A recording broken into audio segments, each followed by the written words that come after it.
Welcome to this issue of CCC Trends.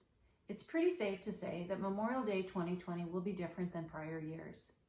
Numerous states in the U.S. will still be under shelter-at-home orders or in the process of gradually reopening. Memorial Day has historically been the kickoff to summer, filled with family gatherings, parades, graduation parties, trips to open the cabin to set up the boat dock, and more. According to AAA and IHS Markit, the 2019 Memorial Day holiday travel volume reached its highest level since 2005. AAA defines Memorial Day travel as trips that include travel of 50 miles or more away from home during the 5-day period from Thursday to Monday. The majority of travelers have historically traveled by auto, with 88 to 89% consistently choosing to drive to their holiday destinations over the last decade.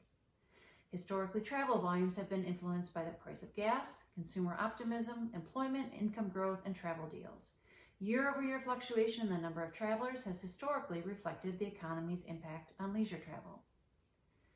This year, travel will also reflect consumers' perceived risks from COVID-19. A similar yet much less severe situation occurred in 2009. By early May 2009, the number of people infected with the H1N1 virus in the U.S. had begun ramping up, but Memorial Day travel still increased slightly, as declining gas prices and numerous travel deals convinced people to hit the road. With numerous states reopening now, we will certainly see some Memorial Day travel.